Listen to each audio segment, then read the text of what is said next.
This podcast is produced by Outcomes Rocket, your healthcare exclusive digital marketing agency. Outcomes Rocket exists to help healthcare organizations like yours to maximize their impact and accelerate growth. Visit outcomesrocket.com or text us at 312-224-9945.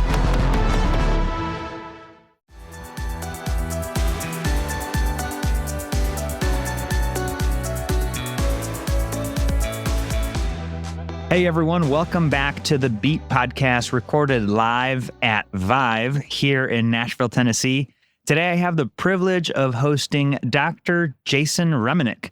He is the CEO and founder of Thalamus. He is really an incredible person focused on the premier interview management software specifically designed for application, graduate medical education training programs throughout the U.S. I'm excited to really talk about the exposure they've had now with over 8,000 residency and fellowship programs nationally at over 800 institutions. Jason, welcome to the podcast. Saul, thanks for having me. Good to be here. It's such a pleasure. So look, let's kick things off. What is Thalamus and how did it get started? Sure. So I am a physician by training. Went to residency in pediatrics and anesthesiology. When I was applying from medical school to residency, got stuck in New York City during Hurricane Sandy, and all my interviews were canceled. Oh. And that was kind of the catalyst for the creation of Thalamus. My co-founder is a residency program director, and so we built a software as a service that we sell to hospitals, be they individual programs like pediatrics and internal medicine, or now more likely entire hospital systems at the enterprise level. It's a software that integrates with the application service, the electronic residency application service that the majority of hospitals use, integrates that data. The applicants are able to then be invited to interview, and they're able to sign up in real time, kind of like Open Table. But instead of booking a restaurant, they're booking a residency interview. Back on the hospital side, it's a process-specific applicant tracking system that allows them to score candidates, write notes, and everything they need to do to hire everyone through a process called the match. With COVID, we extended the platform to accommodate virtual interviewing. We have AI tools that aggregate data from applications and a data and analytics platform that measures all of this data. And so this is kind of where we got started at Thalamus. Kind of why I wanted to start it was seeing too many doctors burn out through this process, which is very, very intensive to get into residency training. And then along the way, we have much broader interests in solving the challenges of recruiting physicians beyond training. And that's kind of the next phase of where we're headed. That's fantastic. Yeah. And so you were at this fateful moment where all your interviews canceled and you're like, it gave you a moment to think. For sure. Right? World stopped. Oh, man. Yeah. It was cathartic in a lot of ways. And I still remember that like it was yesterday, but that was 11 years ago. So wild, man. Yeah. Wild. Well, thanks for sharing that story. For sure. And so talk to us about how the organization's helping to drive change in healthcare delivery. Yeah. And this is one of the main reasons we came to Vibe this year. It's our first time at the conference. We had always been in a very niche market in graduate medical education for residency and fellowship programs, but we see healthcare systems experiencing challenges now at that transition from training to practice, or the early career physicians, their first job, their second job. And hospitals are struggling in particular with sourcing and retention of physicians, including those physicians that are in their residency and fellowship programs. And so physician recruitment is becoming more and more expensive. The average hospital spends $250,000 in direct costs recruiting a doctor. It can take them 6 months on average to fill that role. In those 6 months, they lose $2 million in clinical revenue. And on average, they do about 130 physician searches a year. So the average hospital or health system is spending $250 million per year to hire their doctors. And there's not very good technology to help them do that right now. And a lot of it is done through Excel and Outlook, very manual processes. And so we think there is a much better way to do this. And the data that we've aggregated working with the health systems at the recruitment level for residency and fellowship, we know who the doctors are, where they're from, why they wanted to become doctors, why they interviewed at hospital A versus hospital B, how well they did in med school, and ultimately where they chose to match, which gives us a lot of predictive capabilities on the overall workforce. And so it's kind of like right now, hospitals have been recruiting to their major league teams, not knowing who they even have in their minor league systems. And we're helping to try and expose that data to better match doctor and hospital, and ensure doctors find the jobs that they're looking for and hospitals find the doctors that they're looking for. And ultimately that results in better healthcare outcomes for patients and society. I think that's great. We've been chatting a lot about transparency, visibility, having the right data at the right time. And this is what we're talking about. Yeah, no, it's a very interesting data set, and it has implications in how Medicare is allocating residency funding across the country, because Medicare spends $16 billion a year to incentivize hospitals to train residents. And so they're being provided an incentive to train these doctors. And then it's in many ways more cost effective to keep those doctors than have to go out into the open market. And as more and more health systems are consolidating, we're seeing coming down from the C-suite or coming in from the medical school, these kind of overall mandates saying, we need physicians. How can we use our internal physician workforce and retain them throughout their careers as a way to build our physician workforce for our system in the future? That's fantastic. And that's a great way to think about it. We saw that Thalamus just raised its Series B. Congratulations. Thank you. What prompted the raise? Yeah, it's really been, so we formed a strategic collaboration with the Association of American Medical Colleges in April of 2023, and they run the electronic residency application service. And we've been working with them to try and streamline these processes for medical students applying to residency, residents applying to fellowship, and all of the programs that are running these processes on the hospital side. And we've continued to see great synergy there. That's kind of where we saw significant growth over the last 18 months. We grew from 2,500 to 4,000 to now the 8,000 residency and fellowship programs, which is essentially 80 to 90% market share. That's awesome. And we were very mission aligned with the AAMC in a way that our mission at Thalamus is to ensure the right doctor ends up at the right hospital to treat the right patients. And that can mean a lot of things, but to me, it's 3:00 in the morning, someone's rolling up to an emergency room, having their worst healthcare event of their life. What are we doing upstream at Thalamus to ensure that that doctor that they need is there for them at that time? And so that's kind of the mission that's driving us.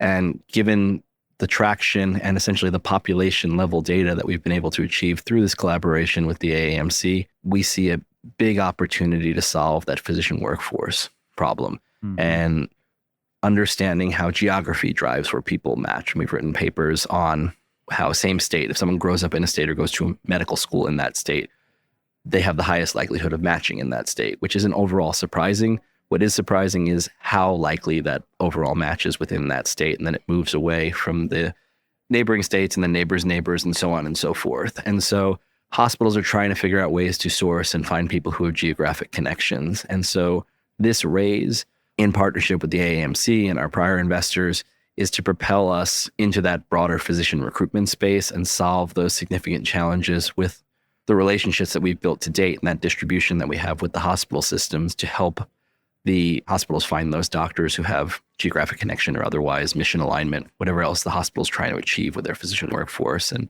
this capital raise was to accelerate those efforts. Yeah, it makes a ton of sense. Get downstream, help them figure out their recruitment, and it starts where you guys are at. Right. It's at the base level. It's all the same pathway, same pipeline, same journey. And so our slogan is connecting the docs. And so how do you connect those docs? I love that. Yeah. I love that. Connect the docs. Yeah. And so what was the pain point that really helped you guys grow to 90% market share? There was a lot of manual work done in this process. And I think given COVID and interviews moving virtually and just needing a unified, centralized platform, this was a very nuanced, very specific market. And our team collectively has over 220 years of experience running or being a part of GME recruitment for the residency or the fellowship programs. And so that expertise, we call it our secret sauce at Thalamus, really set us up to understand these very complicated processes and build a recruitment tool that really solved a very complicated recruitment problem. But in finding that efficiency and finding those workflows, we found great product market fit. We found great customer satisfaction. We've developed a real just brand and just allegiance, working very closely with our customers. There's an upcoming conference in Nashville this week, the ACGME conference, which is kind of, I call it the Super Bowl of graduate medical education conferences in our very niche kind of world within graduate medical education. But building those relationships with the community helped us navigate these initial challenges and aggregate the data set, which I think overall is going to help us solve the downstream problems. Beautiful. Yeah. Thanks for that. I was curious. And so we have all these different technologies, new trends. What do you think the biggest trends are tech? What are they? What are the ones that are going to change healthcare for the next 5 years? Yeah, it's probably no surprise, but I would say artificial intelligence and machine learning. I'd say where my answer may differ than others is I think there is significant value in AI's ability to aggregate data, and particularly on the recruitment side. As you can imagine, understanding who a person is and where they eventually want to live and where they want to practice and what their life goals are. And so we've taken AI and employed it into our products, using as a first feature that we've released over the summer, a way to standardize and normalize medical school grades. So medical schools provide all different types of grades and grading scales, not only within the same school across different courses and clerkships, but across the schools as well. And you need essentially a Rosetta Stone to aggregate that and understand what it means. And so we've used AI and an LLM to aggregate those grades and then present a distribution of those grades in a standardized way within and across medical schools. But the same can be done with the essays of why someone wants to be a doctor, their letters of recommendation, how they describe why they want to be a doctor, the words that they use, particularly how they describe underserved populations or rural healthcare, is very predictive overall of the overall person and what they're trying to achieve.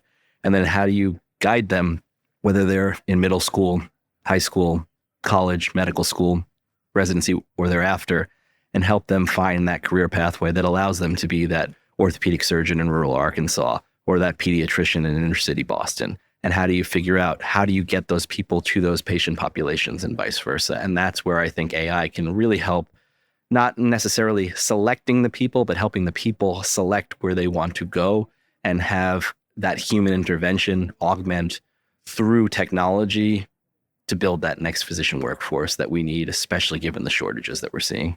Yeah, that's fantastic. Great use of the technology for sure.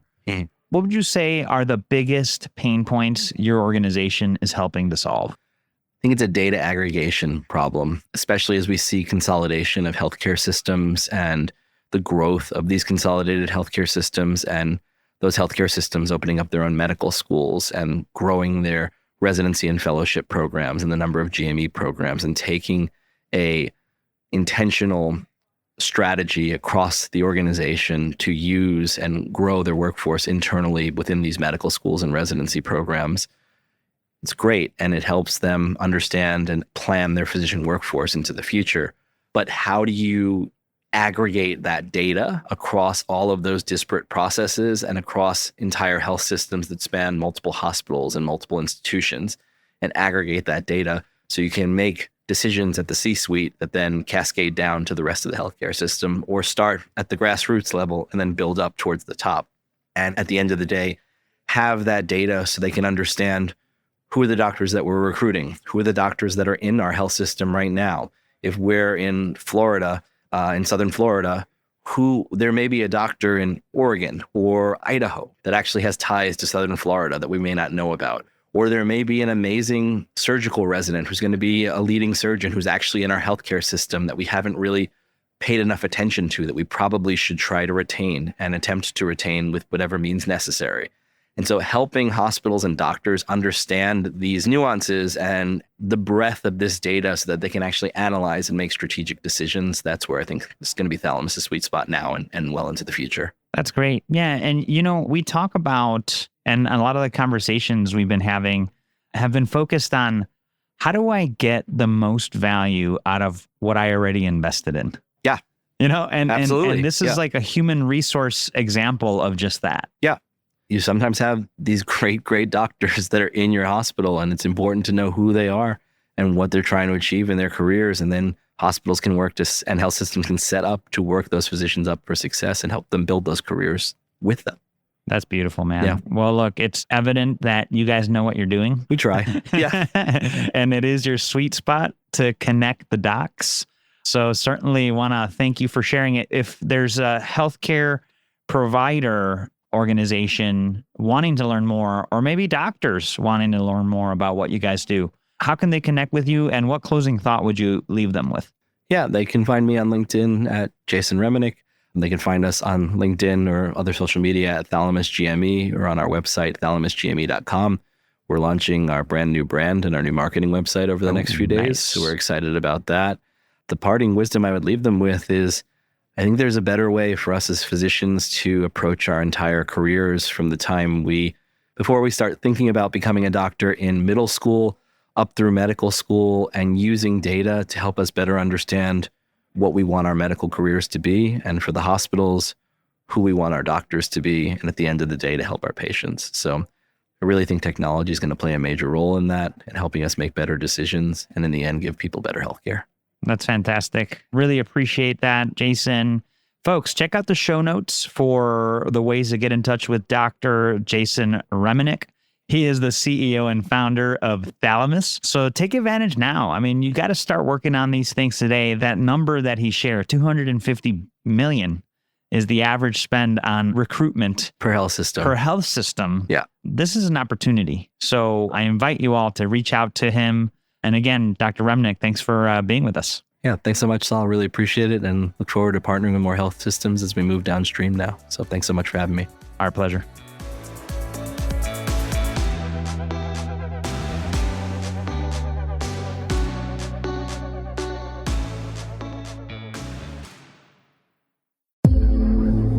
This podcast is produced by Outcomes Rocket, your healthcare exclusive digital marketing agency. Outcomes Rocket exists to help healthcare organizations like yours to maximize their impact and accelerate growth. Visit outcomesrocket.com or text us at 312-224-9945.